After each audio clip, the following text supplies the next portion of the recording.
अगर तुम्हें जिंदगी में सब लोगों को पीछे छोड़कर अपने बड़े लक्ष्य को प्राप्त करना है तो तुम्हें इस दुनिया की भौतिक चीजों से यानी मोह माया से बाहर निकलना होगा। इस मोह माया से कैसे आसान तरीके से बाहर निकला जाए, वह तरीका कौन सा है, वही हम आज एक प्रसिद्ध भिक्षु की कहानी के माध्यम से जानेंगे। तो चलिए कहानी की शुरुआत करते हैं। दोस्तों, क्या आपने कभी चुपचाप बैठकर शांति से एकांत में कभी ये हिसाब लगाया है कि आपने आज तक क्या कमाया है? कमाई दो तरह की होती है। पहली, जिसके पीछे यह दुनिया भागती है, अर्थात धन दौलत, रुपया पैसा, जमीन जायदाद इत्यादि। लेकिन मैं इन चीजों की बात नहीं कर रहा। मैं तो बात कर रहा हूं उस कमाई की जो हम जीवन भर कमाते हैं। हम चाहें या ना चाहें, लेकिन हम उस कमाई को कमाते ही चले जाते हैं। और वह है दुख, दर्द, नफरत, चिंता, पश्चाताप, धोखा, इच्छाएं, कामना, वासना इत्यादि। ऐसी कई सारी चीजें हैं जो हम अपने जीवन भर यूं ही कमाते चले जाते हैं, लेकिन हमें उसका एहसास नहीं होता, क्योंकि हम तो केवल धन और दौलत के पीछे ही भागते रहते हैं। इसीलिए हम इस कमाई पर कभी ध्यान ही नहीं दे पाते। बहुत समय पहले की बात है। एक नगरी में एक साधु रहते थे। वह साधु एक दिन बीच बाजार में खड़े होकर जोर जोर से हंस रहे थे। उस बाजार में आता जाता हर एक व्यक्ति उन्हें देख रहा था और हर कोई यही समझ रहा था कि यह कोई पागल है, कोई मूर्ख है। लेकिन उस बाजार में एक ऐसा व्यक्ति भी था जिसे उस साधु की हंसी बड़ी अजीब लगी। वह तुरंत उन साधु के पास पहुंचा और कहने लगा, आप पागल हो क्या? आखिर इस तरह से बीच बाजार खड़े होकर हंसने का क्या मतलब है? आते जाते लोग आपको देखकर पागल समझ रहे हैं, मूर्ख समझ रहे हैं। आखिर आप करना क्या चाहते हो? तभी वह साथ उस व्यक्ति से कहता है, बेटा, जो मैं देख रहा हूं वह तुम नहीं देख पा रहे। यदि तुम भी वह देख लोगे तो तुम्हारी भी हंसी नहीं रुक पाएगी। यह सुन वह युवक थोड़ा सा आश्चर्यचकित हुआ और उसने उस साधु से कहा, महाराज, आखिर आपने ऐसा क्या देख लिया जिससे आपको इतनी हंसी छूट रही है? आखिर यहां पर ऐसा है क्या? यह तो एक बाजार है जहां पर लोग अपने काम की वस्तुएं लेने आ रहे हैं, और आपने ऐसा यहां पर क्या देख लिया जो आपको इतनी हंसी आ रही है? आखिर मुझे भी बताइए, मुझे भी दिखाइए। तभी वह साधु उस व्यक्ति से कहता है, बेटा, ये इतना आसान नहीं है। मैं चाहकर भी तुम्हें इसे इस तरह से नहीं दिखा सकता। इसे देखने के लिए बाहर की नहीं बल्कि भीतर की आंखों की आवश्यकता होती है। क्या तुम्हारे पास भीतर की आंखें हैं? इस पर वह युवक जोर से हंस पड़ा और उस साधु से कहता है, महाराज, लगता है आप सचमुच पागल ही हो चुके हैं। आंखें हमारे चेहरे पर होती हैं, भीतर की तरफ, हमारे भीतर की तरफ कोई भी आंखें नहीं लगी हैं। आसपास के जो लोग गुजर रहे हैं, जो आपके बारे में कह रहे हैं, को बिल्कुल सच है। आप सच में पागल हो गए हैं। भला भीतर की ओर कौन सी आंखें होती है? इस पर वह साधु उस व्यक्ति से कहता है, बेटा, भीतर की आंखें खोलने के लिए, भीतर की आंखों से देखने के लिए हिम्मत की आवश्यकता होती है। कोई डरपोक या कोई डरा हुआ इंसान इतनी हिम्मत कभी नहीं दिखा सकता। एक डरा हुआ व्यक्ति अपने भीतर की आंख कभी नहीं खोल सकता। जब उस साधु ने यह बात कही तो उस व्यक्ति को बहुत बुरा लगा। उसके अहंकार को चोट लगी और वह थोड़ा सा क्रोधित होकर उस साधु से कहता है, अच्छा, अगर यही बात है तो बताओ मुझे, मैं कैसे अपने भीतर की आंखें खोल सकता हूं? मैं तुम्हें अपने भीतर की आंख खोलकर ही दिखाऊंगा। उस व्यक्ति की यह बात सुनकर वे साधु और जोर जोर से हंसने लगा, और हंसते हंसते वह इतना लोटपोट हो गया कि जमीन पर ही गिर पड़ा। और यह सब कुछ आसपास के लोग देख रहे थे। तभी उनमें से एक व्यक्ति उस व्यक्ति से कहता है, भाई, इस पागल के चक्कर में क्यों पड़ते हो? जाओ और अपना काम करो। ये तो मूर्ख है, पागल है। इसका तो यह हर रोज का काम है। हर रोज ये बाजार में आता है और इसी प्रकार जोर जोर से हंसता है। तुम जाओ और अपना काम देखो। वह व्यक्ति उस दूसरे व्यक्ति की बात मान जाता है और अपने घर की ओर आगे बढ़ने लगता है। तभी पीछे से साधु जोर से चिल्लाकर कहता है, बेटा, यह इतना आसान नहीं है। लोग ऐसे ही आते हैं और चले जाते हैं। अंदर की आंखें खोलने के लिए हिम्मत चाहिए। तुम जैसे डरपोक लोग ये कभी नहीं कर सकते। उस युवक ने जब यह बात सुनी तो उसके भीतर एक गहरी चोट लगी।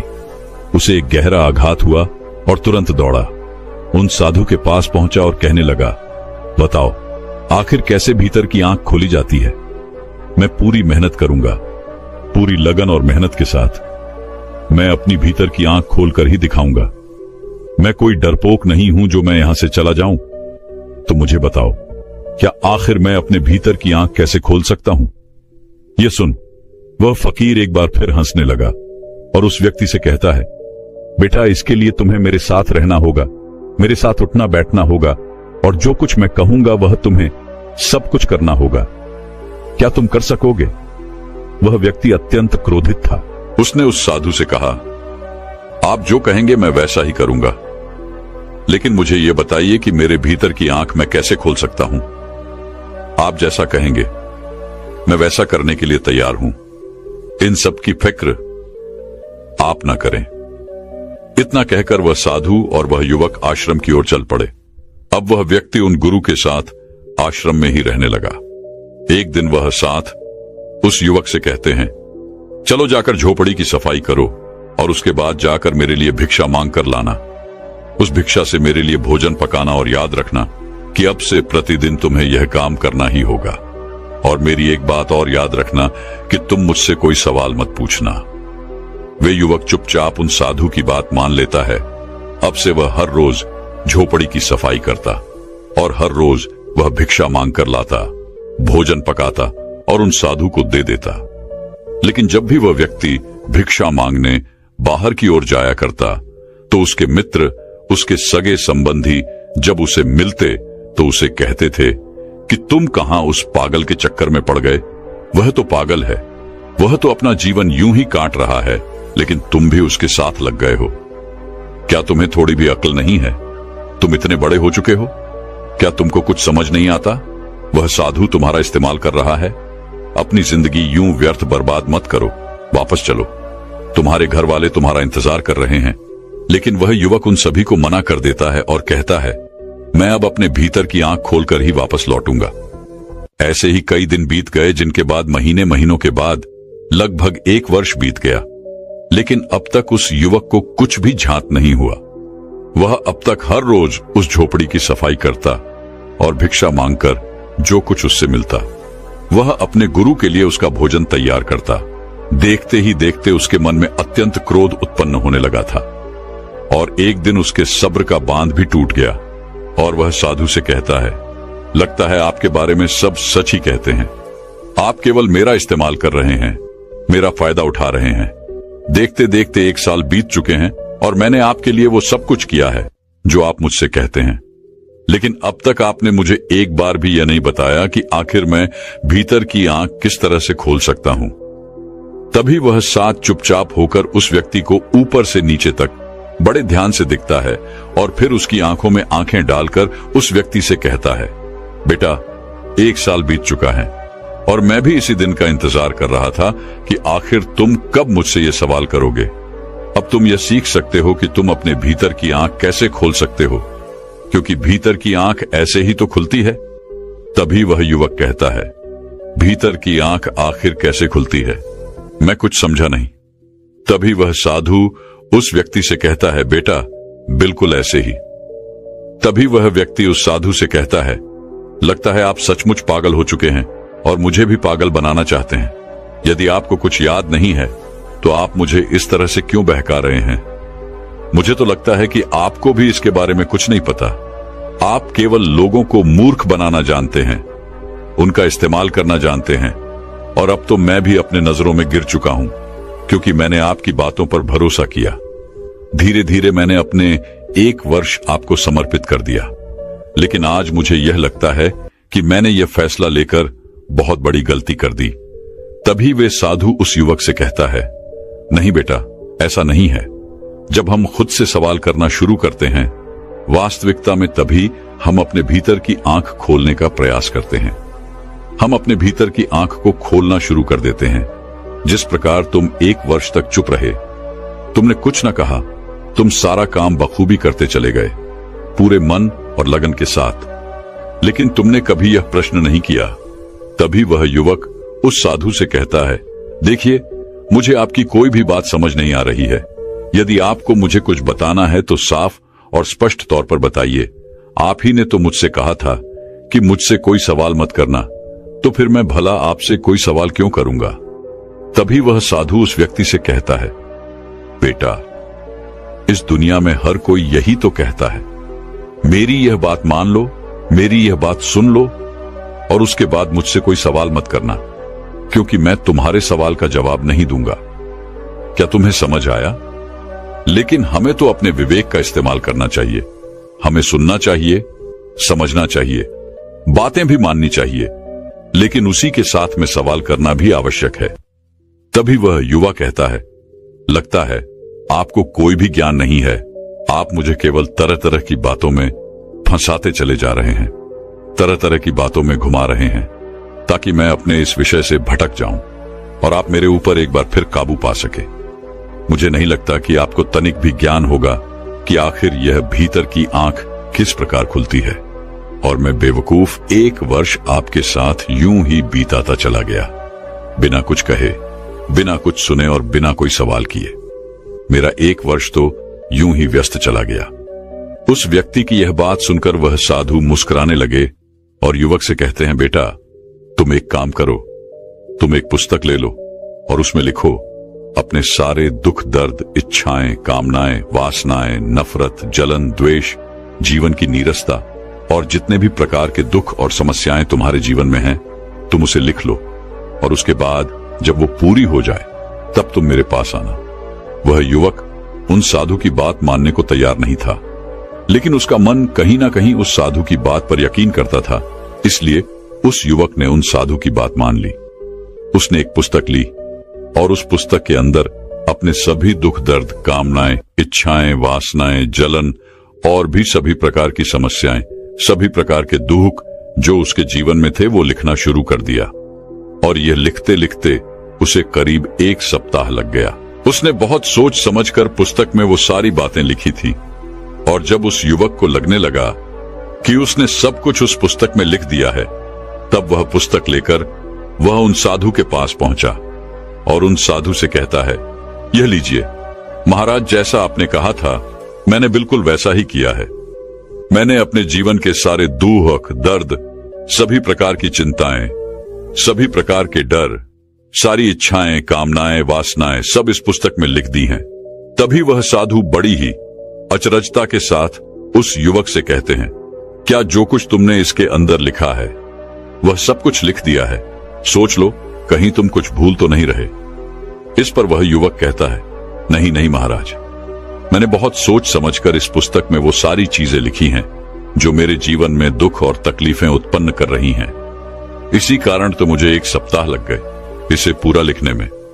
यह सुनकर वह साधु कहता है, बहुत बढ़िया, अच्छा अब ठीक है, अब तुम मेरे लिए एक और काम करो। जो कुछ भी तुमने इस पुस्तक में लिखा है क्या वह सच है? इस पर वह व्यक्ति कहता है, हाँ बिल्कुल सच। जो मैं अपने जीवन में महसूस करता हूं, जो दुख, जो तकलीफें, जो चिंताएं मुझे लगता है कि मेरे जीवन में है, मैंने बिल्कुल वही चीजें लिखी हैं।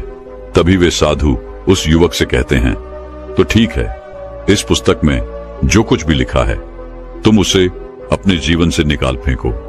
उसके बाद शांत बैठकर एकांत से यह सोचो कि इसके बाद तुम्हारे जीवन में क्या बचा है।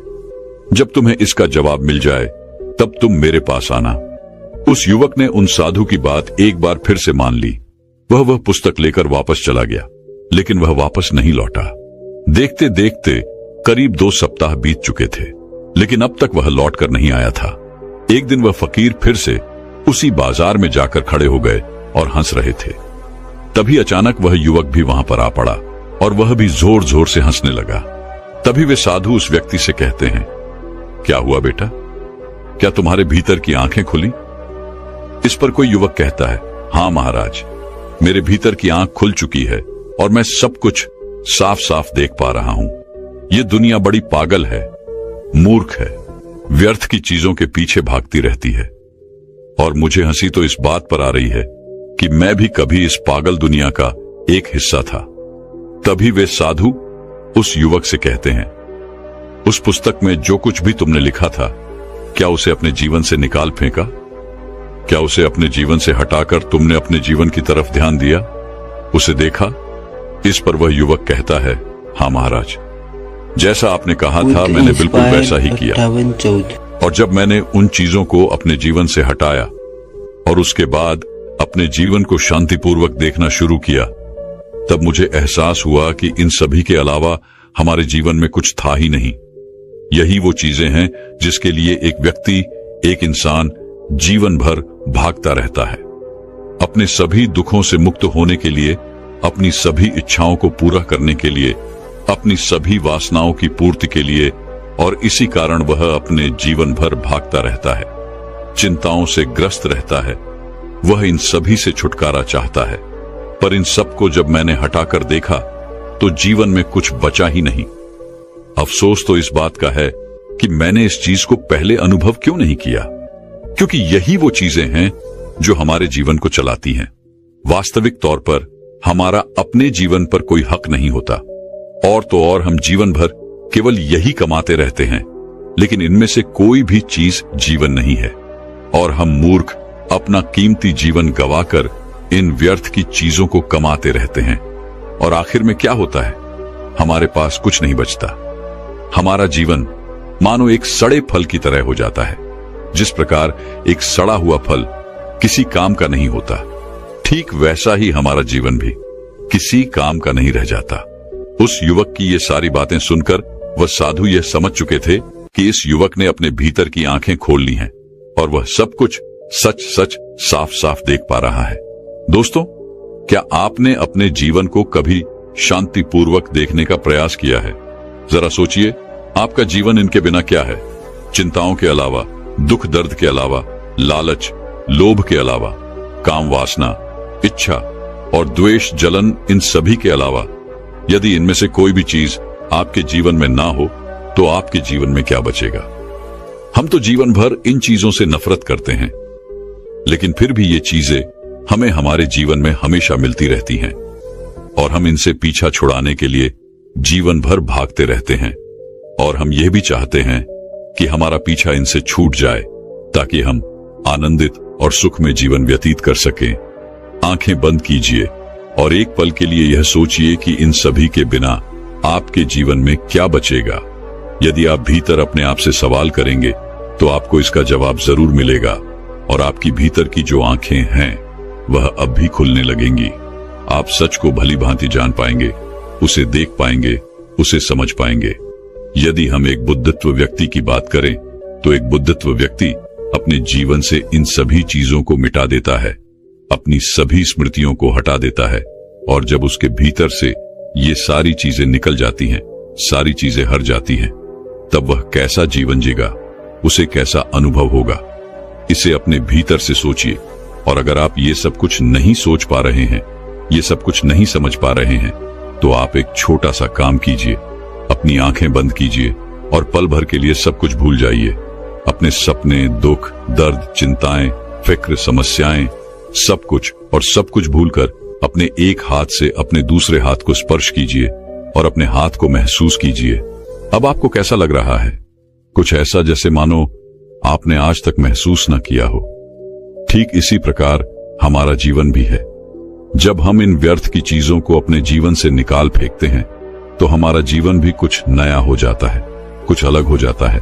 हम हर चीज को अलग ढंग से देख पाते हैं, समझ पाते हैं, और हमारा जीवन पूरी तरह बदलने लग जाता है।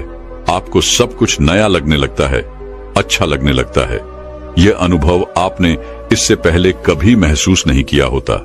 तो दर्शकों, अब तनाव और चिंता को खत्म करने के लिए अगली कहानी की शुरुआत करते हैं। बहुत समय पहले की बात है। एक नगरी में एक व्यक्ति रहा करता था। वह व्यक्ति अपने जीवन में बहुत तनाव झेल रहा था। उसका पूरा जीवन मानो तनाव से ही हुआ भरा था। चिंतित रहता था, परेशान रहता था। उसे ऐसा लग रहा था कि मानो उसका पूरा जीवन इसी तनाव में गुजर जाएगा। जब उसकी शादी नहीं हुई थी तो उसे शादी करने का तनाव था। शादी हो जाने के बाद अच्छी नौकरी और रुपए पैसे कमाने का तनाव उस पर बढ़ गया। जैसे तैसे उसे एक नौकरी मिल गई और वह कुछ पैसे भी कमाने लगा, लेकिन उसके बाद उसे और उसकी पत्नी को कोई बच्चा नहीं हो रहा था, जिस कारण उसका तनाव और बढ़ गया। कुछ सालों बाद उसके जीवन में खुशी की लहर आई। उसकी पत्नी ने एक बेटे को जन्म दिया। लेकिन अब उस बेटे के जन्म के बाद उसे अपने बेटे के भविष्य की चिंता सताने लगी। उसका तनाव और ज्यादा बढ़ गया। उसकी जिंदगी मानो एक तनाव बनकर रह गई थी। वह इस तनाव से किसी भी हालत में छुटकारा चाहता था। वह चाहता था कि वह अपने जीवन को खुशी और खुशहाल तौर पर जिए। एक दिन वह अपने घर के बाहर बैठकर यही सब सोच रहा था कि वह अपने जीवन को कैसे खुशहाल बना सके, कैसे वह अपने उन सपनों को पूरा कर सके जिससे उसका भविष्य सुधर सके। तभी अचानक उसके सामने से कुछ सन्यासी गुजरे। उसने उन सन्यासी को देखा जिनके मुख पर प्रसन्नता थी, जिनके मुख पर किसी प्रकार का कोई तनाव नहीं था। चेहरे पर वह तेज व शांति देखकर वह मंत्रमुग्ध हो गया। उस व्यक्ति को लगने लगा कि सन्यासियों के जीवन में कोई तनाव नहीं है, खुद के जीवन में कोई कार्य नहीं है, केवल भिक्षा मांगो और चैन से जियो, और शायद यही सबसे सर्वोत्तम जीवन है। ये सारी बातें उसके मन में घर कर गईं। वह दिन रात इनके बारे में सोचने लगा, विचार करने लगा, और आखिरकार एक दिन उसने फैसला लिया कि वह अपने घर परिवार को छोड़ देगा और एक सन्यासी बन जाएगा। एक रात उसे मौका मिल गया और वह अपने परिवार के लोगों को छोड़कर निकल गया और भागा भागा उन सन्यासियों के पास पहुंचा और उनसे कहा कि मैं आपकी शरण में आया हूं, मुझे अपना शिष्य स्वीकार कीजिए।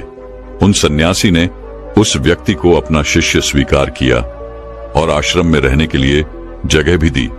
अब वो व्यक्ति उन गुरु का शिष्य बन चुका था, लेकिन वो ये भूल चुका था कि तनाव कोई जगह नहीं है, कोई घर नहीं है, कोई परिवार नहीं है, कोई देश नहीं है जिसे आप छोड़ सकें। सन्यासी जीवन ग्रहण करने के बाद उसके जीवन में एक अलग तरह का तनाव उत्पन्न होने लगा।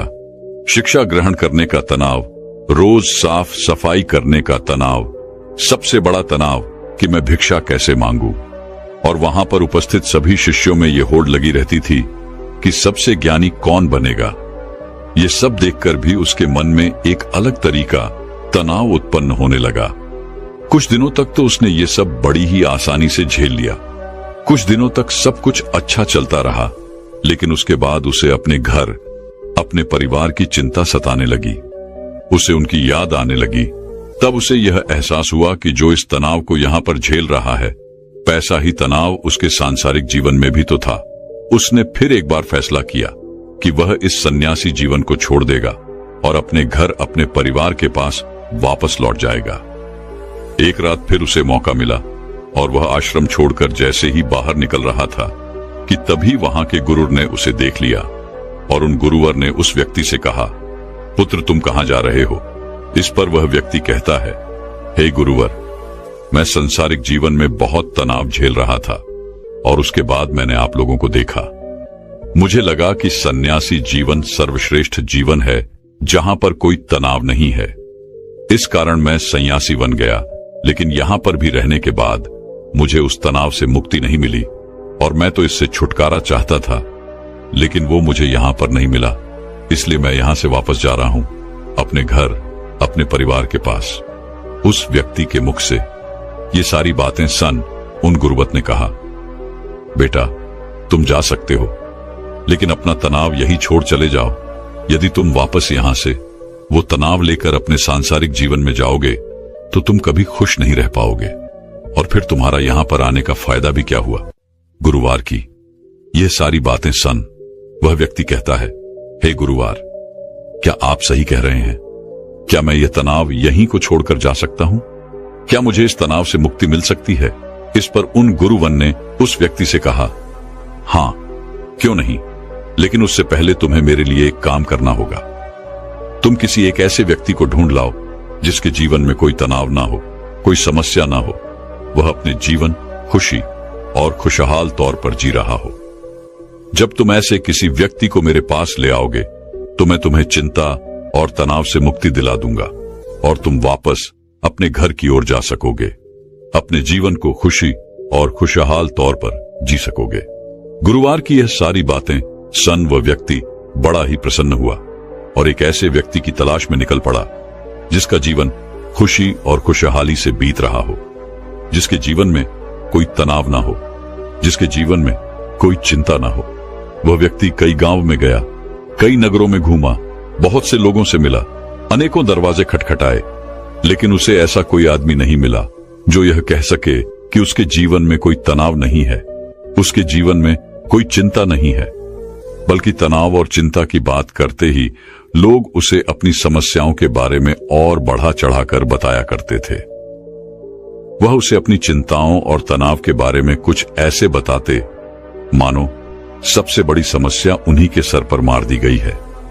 धीरे धीरे कई दिन बीत गए, लेकिन उसे ऐसा कोई व्यक्ति नहीं मिला जिसके जीवन में कोई तनाव ना हो।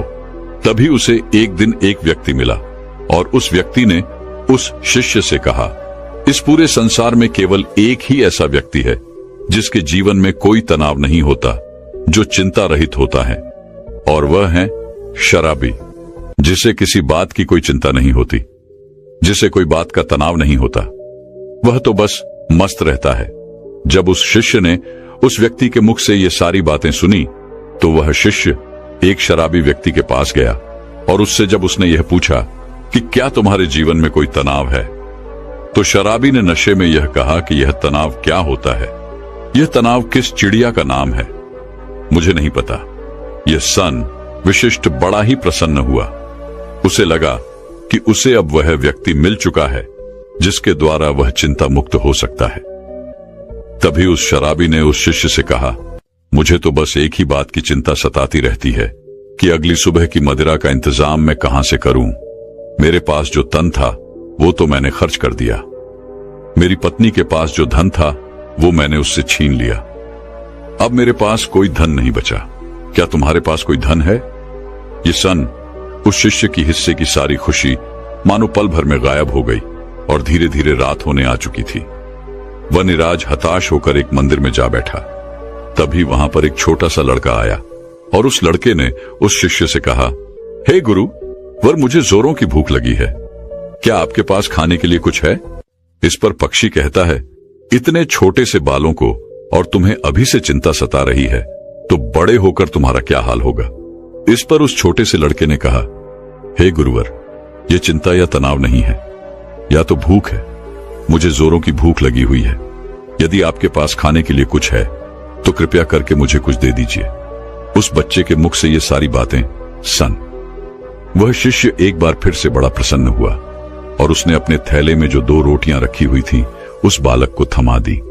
जैसे ही उस बालक ने वह भोजन पूरा कर लिया, उसके बाद वह उस शिष्य से कहता है, हे गुरुवर, न जाने मेरे अगले दिन के भोजन का क्या होगा। मुझे इसकी चिंता सता रही है। क्या आप कल भी मेरे लिए भोजन ला सकते हैं?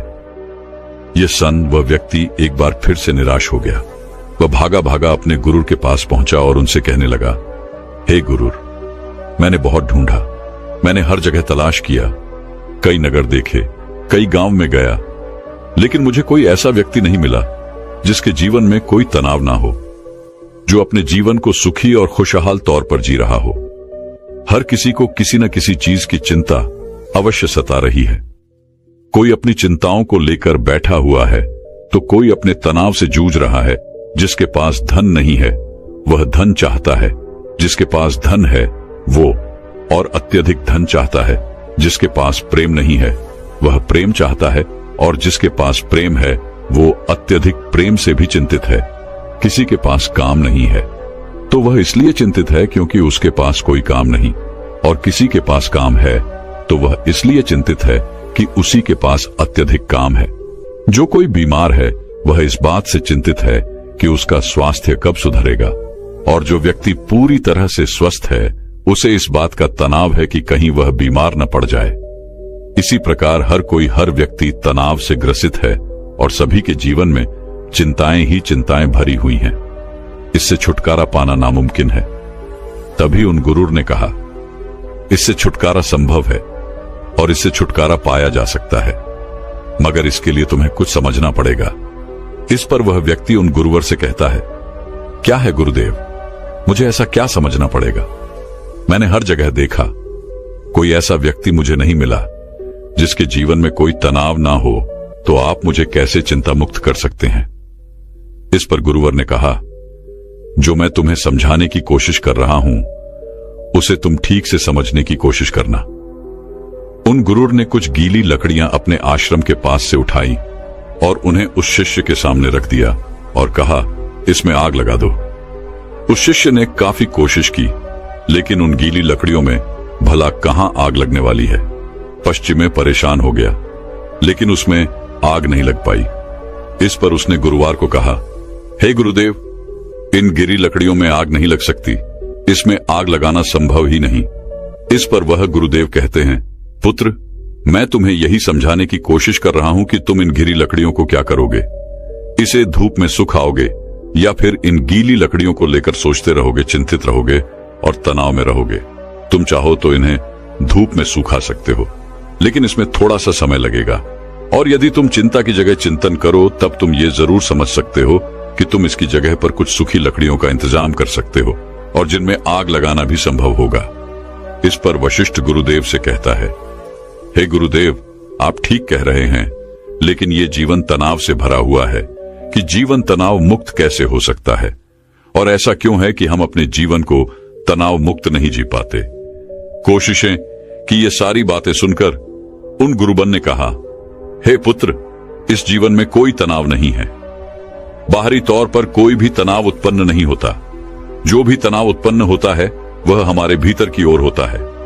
चिंता तुम भीतर की ओर करते हो, और जहां चिंता और तनाव उत्पन्न होता है वहां सफलता नहीं होती, कार्य सही नहीं होते, हमारी मानसिक स्थिति भी सही नहीं होती, जिस कारण हमारे सारे कार्य बिगड़ने लग जाते हैं और हम और भी ज्यादा तनाव महसूस करने लगते हैं और भी ज्यादा चिंतित रहने लगते हैं। आगे वह गुरुदेव अपने शिष्य से कहते हैं, यदि चीजें हमारे मुताबिक होने लगे तो हम अपने जीवन में कभी भी तनाव महसूस ही नहीं करेंगे और ना ही हम कभी चिंता करेंगे, और हमारा जीवन भी खुशी और खुशहाल तौर पर चलता रहेगा। हमें चिंता करने की कोई आवश्यकता नहीं पड़ेगी। जैसे यदि ये लकड़ियां मुझे सूखी मिल जाएं, तो मैं इनमें आसानी से आग लगा सकता हूं और मेरे भीतर किसी प्रकार का कोई तनाव उत्पन्न ही नहीं हो पाएगा। तो हमारा तनाव इन लकड़ियों के स्वभाव पर निर्भर करता है। यदि कोई इस बात को पहले से ही स्वीकार कर ले कि जीवन में यदि हमें हमेशा सूखी लकड़ियां नहीं मिलती, तो वह पहले से ही उन सूखी लकड़ियों का इंतजाम कर लेगा। और जो इस बात को स्वीकार कर लेता है, अगर उसे सूखी लकड़ियां ना भी मिले तो वह धैर्य रखता है, सब्र रखता है और उन गीली लकड़ियों को सुखाने का पूरा प्रयास भी करता है, न कि उन गीली लकड़ियों को लेकर हाथ पर हाथ धरे बैठ जाता है और अलग अलग चिंताओं में डूब जाता है कि सूखी लकड़ियां मुझे क्यों नहीं मिली, और आखिर उसे क्यों मिली, मुझे क्यों नहीं मिली, आखिर कब तक ऐसा चलता रहेगा, मेरा क्या होगा, हमेशा मेरे साथ ऐसा ही क्यों होता है। इस तरह की सोच रखने वाले लोग हमेशा तनाव ग्रसित रहते हैं, चिंतित रहते हैं और अपने जीवन को कभी भी खुशी और खुशहाल तौर पर नहीं जी पाते। हमारा यह जीवन बड़ा ही अनमोल है। इस जीवन में कुछ समस्याएं होती हैं तो कुछ समस्याएं हम खुद उत्पन्न कर लेते हैं, जबकि यह समस्याएं वास्तविकता में होती ही नहीं। इस पर कोशिश ये कहता है, हे गुरुवर, आप क्या कहना चाहते हैं, जरा स्पष्ट तौर पर बताइए, मैं आपकी बात समझ नहीं पाया। तभी वह गुरुर कहते हैं, अच्छा मुझे यह बताओ, तुम अपने परिवार को छोड़कर यहां पर सन्यासी बनने क्यों आए थे। शिष्य ने कहा, गुरुर, मेरे जीवन में बहुत तनाव था। इसका जवाब देते हुए गुरु ने कहा, तो क्या इस जीवन में कोई तनाव नहीं है। इस पर शिष्य ने कहा, हे गुरुदेव, यहां पर भी तनाव है, जिस कारण मैं ये सन्यासी जीवन छोड़कर वापस अपने परिवार के पास लौटना चाहता हूं। तभी गुरुवर ने कहा, अगर तुम्हारे भीतर हर एक कार्य को लेकर यही भाव उत्पन्न होता रहेगा कि मैं यह कैसे करूंगा, यह मुझसे होगा या नहीं होगा, या फिर मैं यह कर पाऊंगा या नहीं, मैं इन चीजों का सामना कैसे करूंगा, मैं चाहता हूं लेकिन यह मुझसे नहीं होता और मेरे साथ ऐसा ही क्यों होता है। ऐसा ना होकर वैसा हो जाए, मुझे कोई देख ही ना पाए, मैं छुप जाऊं, किसी का मेरे ऊपर ध्यान ही ना जाए, अब मेरा क्या होगा। और भाई ये कहां पर आकर फंस गया कि सारे भाव तुम्हारे मन के हैं। ये सारे भाव तब भी तुम्हारे मन में उत्पन्न होते होंगे जब तुम अपने परिवार के साथ थे, और जब तुम यहां पर आए तब भी तुम्हारे अंदर ये सारे भाव उत्पन्न होते रहे। इस पर वशिष्ठ कहता है, हां गुरुदेव, आप बिल्कुल ठीक कह रहे हैं, मेरे अंदर ये सारे भाव अभी तक उत्पन्न हो रहे हैं। जब मैं अपने परिवार के साथ था तब भी, और जब मैं यहां पर सन्यासी बनकर आपके सामने हूं तब भी मेरे अंदर ये सारे भाव उमड़ रहे हैं। इस पर गुरुवर ने कहा, यह समस्या तुम्हारे बाहर की नहीं है। यदि तुम कोई जगह छोड़ दो, कोई स्थान छोड़ दो, तो यह समस्या कभी खत्म नहीं होने वाली। यह समस्या तुम्हारे भीतर है कि तुम्हारा ही किया धरा हुआ है। तुमने बेवजह ही अपने मन में एक तनाव बना रखा हुआ है, क्योंकि तुम्हें कल्पना में जीना अच्छा लगता है, काल्पनिक सोच रखना अच्छा लगता है। तुम उन बातों को लेकर चिंतित रहते हो जो तुम्हारे जीवन में कभी घटित होने की संभावना ही नहीं है। ऐसी सोच रख के तुम चिंताग्रस्त रहते हो और तुम्हारा तनाव कभी खत्म नहीं होता। जिस दिन तुम यह समझ जाओगे कि हर समस्या का समाधान होता है और उस समाधान तक पहुंचने के लिए हमें कोई न कोई कर्म करने ही पड़ते हैं और उन कर्मों का एक परिणाम भी होता है, तो उस दिन तुम्हारे जीवन में कोई तनाव नहीं रहेगा। तुम चिंता रहित हो जाओगी। इस पर वह शिष्य कहता है, हां गुरुदेव, आप बिल्कुल सही कह रहे हैं। जब मैं यहां पर आया था उससे ठीक पहले मुझे एक छोटा सा बालक मिला था। उस बालक को जोरों की भूख लगी थी। जब उससे मैंने कहा कि तुम इतने छोटे से बालक को, और तुम्हारे जीवन में अभी से तनाव है, अभी से चिंता है, तो तुम्हारा आगे क्या होगा? इस पर उस बालक ने जवाब दिया था, हे गुरुवल, ये कोई चिंता नहीं, कोई तनाव नहीं, बल्कि ये तो भूख है। तब मैं ये बात समझ नहीं पाया था कि समस्या तो भूख है। तनाव और चिंता का कोई समाधान नहीं हो सकता, लेकिन भूख का समाधान अवश्य हो सकता है। मित्रों, क्या आप भी अपने जीवन में किसी प्रकार की चिंता और तनाव से जूझ रहे हैं? क्या आप भी छोटी छोटी बातों को लेकर हजार तरह के विचार उत्पन्न कर लेते हैं और उन विचारों को लेकर चिंतित रहते हैं? ऐसे नकारात्मक विचार जो कभी भी आपके जीवन में घटित हो ही नहीं सकते, ऐसे विचारों को आप अपने मन ही मन पालते रहते हैं। ऐसे नकारात्मक विचार, नकारात्मक बातें आप अपने दिमाग में बढ़ते रहते हैं। तो इन विचारों का क्या लाभ? क्या आपको भी लगता है कि आपके जीवन में समस्याएं हैं और उसका समाधान नहीं मिल रहा? क्या आपको भी यही लगता है कि आपके साथ ऐसा क्यों हो रहा है? तो मित्रों, केवल एक समस्या का समाधान ढूंढिए, उन हजारों विचारों का नहीं, क्योंकि वो हजारों विचार आपके बनाए हुए काल्पनिक विचार हैं और वो आपको कभी भी आगे नहीं बढ़ने देंगे। वो आपसे बस यही कहेंगे कि ये आपसे नहीं हो पाएगा और आप उनकी बातें मान लेते हैं। इसलिए उन नकारात्मक विचारों को दूर रखिए और अपनी समस्याओं का समाधान ढूंढिए, क्योंकि चिंता और तनाव मुक्त रहने का यही एकमात्र उपाय है कि आप अपनी समस्या का समाधान कीजिए, उसके लिए कर्म कीजिए और कर्म का फल आपको अवश्य मिलेगा। अन्यथा आप केवल उन नकारात्मक विचारों में फंसे रह जाएंगे और आप अपने जीवन को कभी भी तनाव मुक्त या फिर चिंता रहित नहीं बना पाएंगे। दोस्तों, उम्मीद है कि आपने आज की इस वीडियो से जरूर कुछ न कुछ सीखा होगा। तो इस वीडियो को लाइक और अपने दोस्तों के साथ शेयर जरूर कीजिएगा और हमें ऐसे ही सपोर्ट करने के लिए चैनल को सब्सक्राइब और घंटी बटन को जोर दबा दीजिएगा। चलिए मिलते हैं इसी और वीडियो में। तब तक के लिए अपना ख्याल रखें। धन्यवाद। बहुत समय पहले की बात है, एक नगरी में एक व्यक्ति रहा करता था। वह व्यक्ति अपने जीवन में बहुत तनाव झेल रहा था। उसका पूरा जीवन मानो तनाव से ही भरा था। वह चिंतित रहता और शांत रहता था, क्योंकि उसे आलस करने की आदत थी। उसे ऐसा लग रहा था कि मानो उसका पूरा जीवन इसी तनाव में गुजर जाएगा। जब उसकी शादी नहीं हुई थी तो उसे शादी करने का तनाव था। शादी हो जाने के बाद अच्छी नौकरी और रुपए पैसे कमाने का तनाव उस पर बढ़ गया। जैसे तैसे उसे एक नौकरी मिल गई और वह कुछ पैसे भी कमाने लगा, लेकिन उसके बाद उसे और उसकी पत्नी को कोई बच्चा नहीं हो रहा था, जिस कारण उसका तनाव और बढ़ गया। कुछ सालों बाद उसके जीवन में खुशी की लहर आई।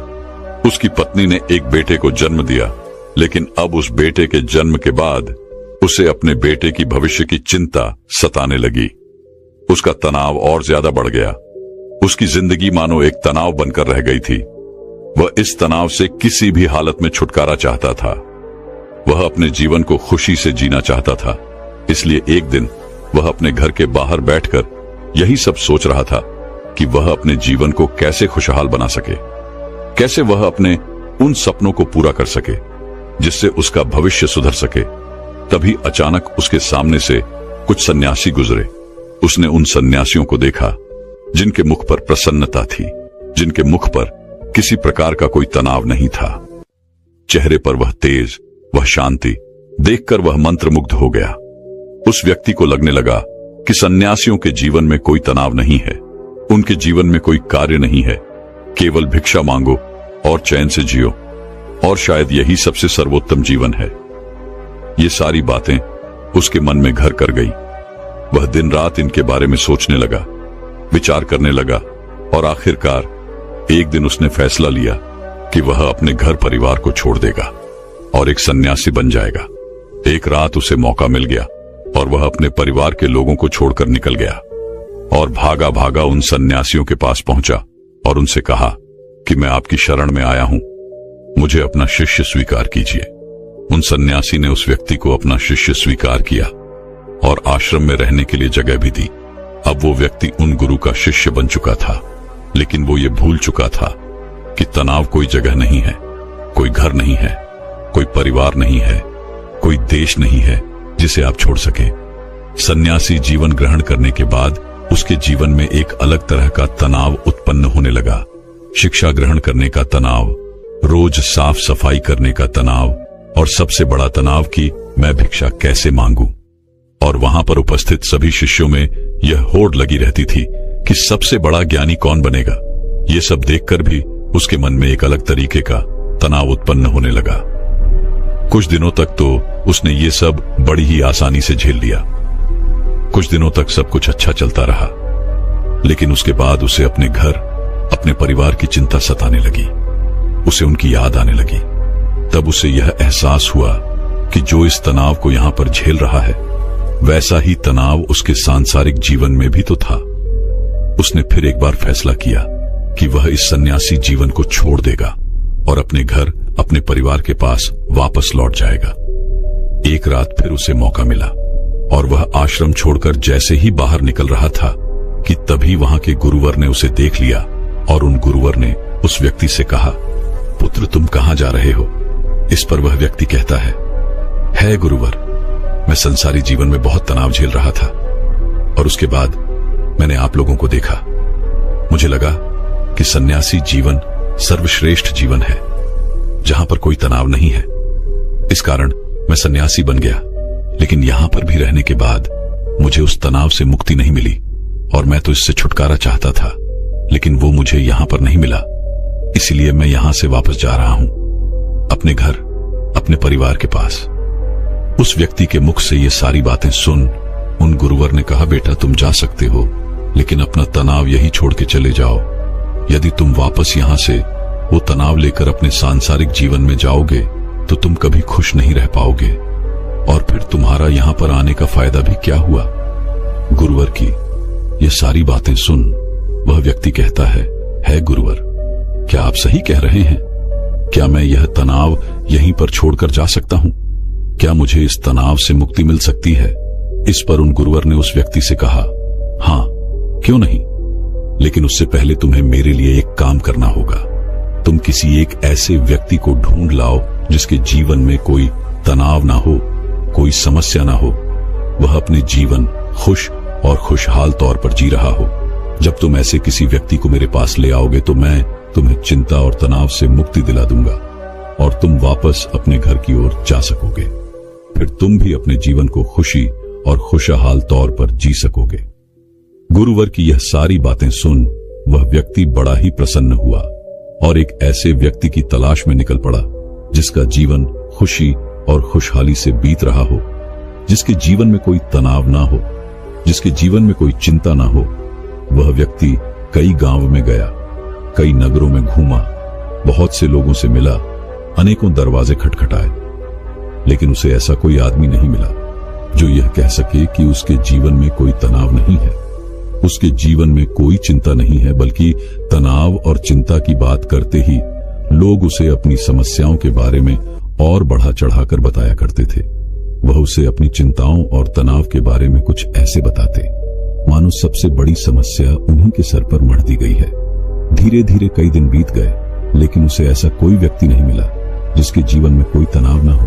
तभी उसे एक दिन एक व्यक्ति मिला और उस व्यक्ति ने उस शिष्य से कहा, इस पूरे संसार में केवल एक ही ऐसा व्यक्ति है जिसके जीवन में कोई तनाव नहीं होता, जो चिंता रहित होता है, और वह है शराबी, जिसे किसी बात की कोई चिंता नहीं होती, जिसे कोई बात का तनाव नहीं होता, वह तो बस मस्त रहता है। जब उस शिष्य ने उस व्यक्ति के मुख से ये सारी बातें सुनी तो वह शिष्य एक शराबी व्यक्ति के पास गया और उससे जब उसने ये पूछा कि क्या तुम्हारे जीवन में